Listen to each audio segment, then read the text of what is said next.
Forget the romanticized corn and beans.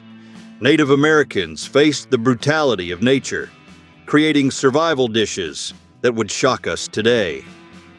But these foods were life or death rituals, full of nutrients and stories. Imagine yourself lost in the woods, eating the unthinkable to survive. Here are 22 real facts with historical sources. Subscribe and comment which one shocked you the most. Number 1. Long before the first settlers set foot in North America, the Algonquin tribes of the Northeast had already mastered a technique that sounds like it came straight out of a modern cooking show. They would catch river eels, wrap them in wet clay, and toss them right into the fire. The clay would harden and turn into a kind of natural oven. When they cracked the shell open, the meat came out, cooked in its own steam, tender and smoky. It was a perfect method for the region's brutal winters. But the detail most people don't know is that some of those eels could deliver electric shocks. And even so, in certain rituals, the natives ate the meat raw. The question is, how did they figure out it was safe to eat something that could electrocute a grown man? No one knows for sure. Number 2. Long before supermarkets and paved roads, the Miwok of California had already figured out a problem that still challenges scientists today: how to get protein from somewhere no one would ever think of. They gathered stink bugs by the thousands, those insects that give off a horrible smell when they feel threatened. The process was straightforward.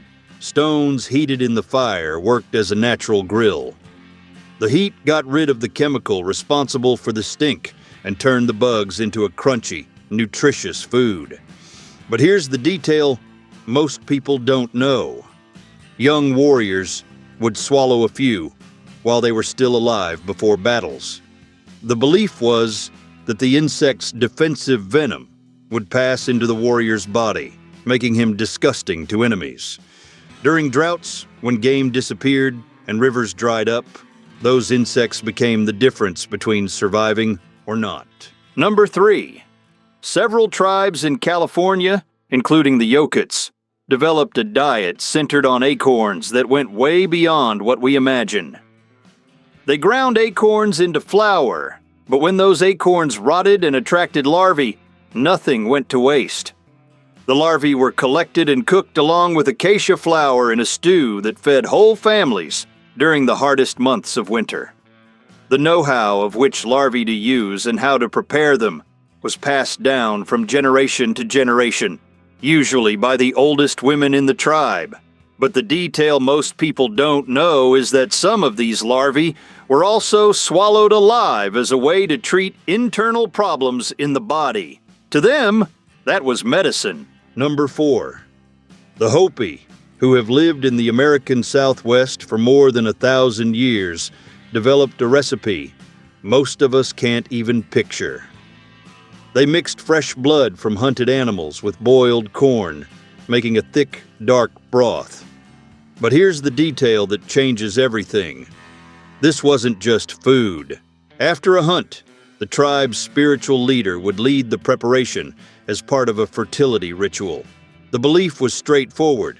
The blood carried the animal's life force, and by drinking that broth while it was still hot, that energy would pass to whoever drank it, and also to the land. It was a way to make sure the next corn harvest came in strong. In an arid region where every year counted, wasting any part of the animal would have been unthinkable. Number 5. Long before any pharmacy existed, the Pima already had their own medicine walking on the desert ground. Ants, that's right. They collected ants straight from the nests, toasted them on a hot stone, and then boiled everything into a broth with local herbs. It sounds strange, but it had a very practical purpose. The broth provided concentrated nutrients that helped them make it through long walks under an unforgiving sun. Now here's the part that catches people off guard. When someone was in severe pain and had no other option nearby, they would chew the ants while they were still alive. The insect's bite released formic acid right in the mouth, working like a natural anesthetic. Desperate? Maybe. But it worked. And in the desert, what works is what keeps you on your feet. Number 6. Before supermarkets and refrigeration, the Cherokee and other tribes in the eastern U.S. had to use absolutely everything the forest offered, and that included the opossum. The animal was boiled whole with juniper berries, which worked as an old trick to neutralize that smell everyone knows all too well. But here's the part most people don't know. The glands that produce the odor weren't thrown away. On the contrary, they were eaten on purpose. The belief was that taking in the most disgusting part of the animal gave the warrior spiritual protection, as if that strong smell could drive away hostile spirits. It was a kind of logic that made sense in their world, where nothing was wasted and everything carried a meaning beyond just a meal. Number 7. Long before Florida became a retirement destination, the Seminole already knew how to handle those treacherous swamps, and their menu included something most of us would avoid at all costs: alligator. The hunting method was just as dangerous as it sounds. When it got dark, warriors went into the swamps with lit torches. The light drew the alligators in, and they came straight toward the fire. In that moment, the hunter had to move fast, because even a second of hesitation meant getting dragged under the water. The meat was roasted right away or dried in the sun to last for weeks. The Seminole believed eating alligator passed the animal's strength to whoever ate it. And here's the chilling detail. This nighttime hunt was a courage ritual, not just survival. Number 8. On the Great Plains, the Lakota had a relationship with the bear that went way beyond hunting. When a warrior brought one of these animals down, what happened next would surprise anyone. The whole clan gathered, because every part of the bear had a specific purpose. The heart went to the most experienced hunter. The fat was shared among the families. The internal organs were eaten right there, still warm, some with no cooking at all. And here's the part that catches everyone off guard. The bear's brain was eaten raw. The Lakota believed doing that passed the animal's intelligence and strength to whoever ate it. It wasn't just food. It was a ritual that defined hierarchy and respect within the group. Number 9. Before the Europeans arrived, the Ojibwe had already figured out something most people wouldn't expect. A beaver's tail wasn't leftover meat. It was considered one of the most valuable parts of the animal. During the brutal winters of the Great Lakes, hunters cut holes in the ice to catch beavers in frozen dams. The tails, covered in a thick layer of fat, were slowly smoked over low fires until they had a steak-like texture. But here's the surprising detail. The oil rendered from that fat had another use. The Ojibwe put it on skin burns as a medicinal treatment. A single animal provided food, high-calorie energy, to handle below-zero temperatures, and even worked like a portable pharmacy. Number 10. Long before supermarkets and paved roads, the Tohono O'odham had mastered one of the harshest landscapes in North America, the Southwest Desert. And here's the detail most people don't know. One of their most reliable energy sources was larvae taken from mesquite trees. This wasn't desperation. It was a survival strategy, refined over centuries. They dug into the trunks, pulled out the larvae, and grilled them directly over coals, or ground them down into a nutrient-rich powder. On days of extreme scarcity, they would even eat hundreds of them raw to get protein immediately. While European colonizers starved crossing these same lands, these people had already solved the problem generations earlier. Number 11. This isn't an urban legend. The Yupik in Alaska really did bury salmon heads in pits, lined with leaves, and let nature do the work. Weeks later, they'd dig up a creamy mash with a smell so strong it could attract polar bears from miles away. Sounds crazy, right? But there was a scientific reason behind it. In the Arctic winter, where temperatures can hit 50 below zero, fruits and vegetables simply don't exist. This fermentation created nutrients the human body desperately needs to avoid scurvy, the disease that killed thousands of European sailors. The Yupik solved that problem centuries before modern medicine understood why. Food that stank like hell but kept whole communities alive. Number 12. For centuries, tribes like the Miwok in California relied on a food most people would toss without a second thought: oak acorns. The problem is, eating acorns without preparing them the right way can be dangerous. They contain enough tannins to cause nausea, mental confusion, and even hallucinations. The Miwok developed a hard, time-consuming process of grinding them and repeatedly washing them with water to remove those toxins. The result was a thick, gray porridge that didn't impress anyone with how it looked. But during severe droughts, when game disappeared and rivers dried up, that porridge was literally the line between surviving and vanishing. Whole tribes stayed alive on that recipe for generations. Number 13. When the temperature drops to 40 below zero in the Arctic, cooking isn't just hard, it's a luxury that can cost you your life. The Inuit understood that thousands of years ago. They ate seal and caribou meat and organs completely raw, often still warm from a freshly killed animal. And here's the surprising detail. This practice wasn't primitive. It was pure science. Raw liver provided enough vitamin C to prevent scurvy, the same disease that wiped out well-equipped European sailors. While white explorers died with rotting gums and teeth falling out, the Inuit survived by eating what any Western doctor would call disgusting. The risk was real, of course. Parasites were a real threat. But between freezing to death from hunger or risking an infection, the choice was obvious. Number 14. Milkweed is a plant that almost everyone in the United States has seen on the side of the road without paying much attention. But for nations like the Iroquois in the Northeast, it was real food. In the spring, when the young shoots showed up, women would go out to gather those still tender stalks. The detail is that raw milkweed is poisonous. That white liquid that comes out when you snap the stem can knock down a grown man with violent vomiting.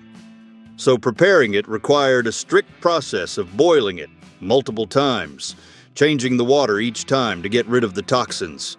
After that, the shoots ended up like asparagus and were one of the first fresh meals after months of winter. A tiny margin of error separated food from poison. Number 15. Did you know Eastern tribes like the Mohegan ate fern shoots? These shoots, called fiddleheads, sprout curled up on the forest floor in damp woods. Gatherers had to know the exact right time to pick them because the window was short. Then they boiled everything into a stew that served as fuel before big hunts. But here's the detail most people don't know. Modern studies found that these shoots, when eaten raw, contain substances that caused cancer in lab animals. In other words, cooking wasn't just tradition, it was pure survival. Number 16. You've probably stepped on clover thousands of times in your yard without thinking twice. But for tribes like the Chippewa up north, that little plant could mean the difference between life and death. When winter hit hard and game disappeared, mothers would go out picking clover from the fields to make soup. It sounds simple, but there was a detail most people don't know. Raw clover can release cyanide in the body. That's right, poison. If you got the boiling time wrong, the same plant that saved your family could kill everyone. These women learned the exact cooking point in real life to eliminate the toxin. No manual, no lab. Just knowledge passed from mother to daughter, generation after generation. It was pure survival science. Number 17. This plant you probably pull out of your garden every summer and toss in the trash was one of the most valuable foods for the Navajo in the Southwest desert. Purslane grew wild among rocks and sand, and the natives knew exactly when to harvest it. They chewed the thick, fleshy leaves raw, which held water inside like little natural canteens. In the desert's brutal heat, that simple salad could mean the difference between surviving or dehydrating. The detail that really gets people is this. Today's science confirms purslane has more omega-3 than any other leafy vegetable ever tested. Even so, when European settlers arrived, they labeled the plant as a poisonous weed and banned people from eating it in several settlements. Number 18.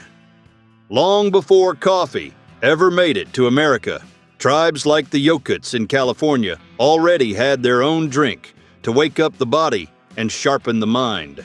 The main ingredient was oak acorns, roasted and ground into a powder that was mixed with hot water. It sounds simple, but here's the detail most people don't know. Raw acorns contain tannins, a substance so bitter it can make you really sick. That's why the preparation took whole days of washing and processing to remove the poison before drinking it. Warriors drank this mix before long journeys or confrontations, looking for a natural state of alertness with no caffeine involved. It was knowledge that demanded patience and precision, where one mistake could cost you your life. Number 19. Native peoples in the eastern United States figured out something modern medicine only confirmed centuries later.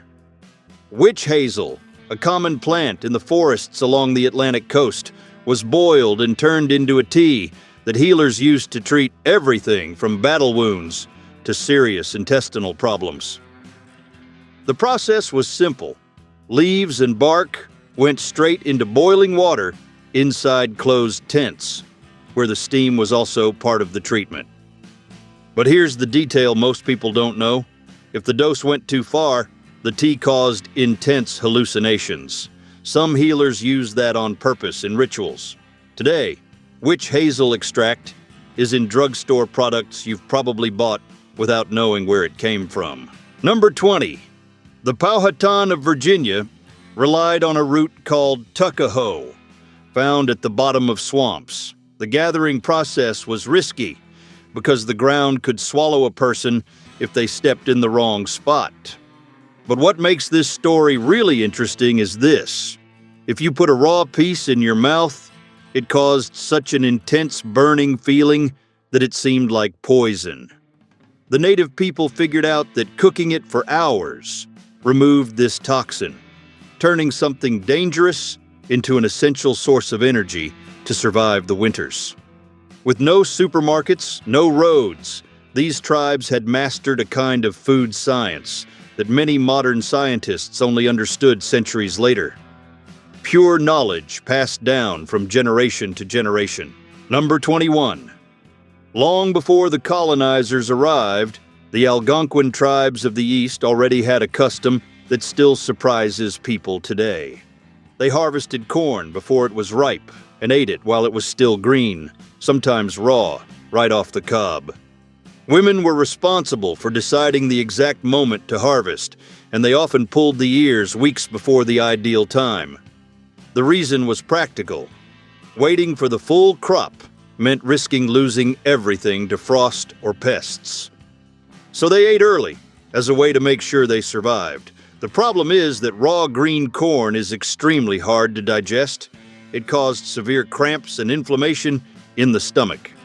They knew that, but between feeling sick and going hungry, the choice was obvious. Number 22. When the Comanche brought down a bison on the Great Plains, nothing went to waste. The heart, liver, intestines, and stomach went straight into a stone pot heated with coals. The thick broth fed entire families, and every part of the animal was used with a kind of respect most of us will never understand. But here's a detail few people know. In times of war or extreme hunger, warriors ate the organs still raw, right off the carcass, because they knew that's where the highest concentration of nutrients was. It wasn't gross to them. It was pure survival smarts, passed down from generation to generation. To us, it feels like another world, but it was their everyday life. If that surprised you, subscribe and stay tuned for the next ones.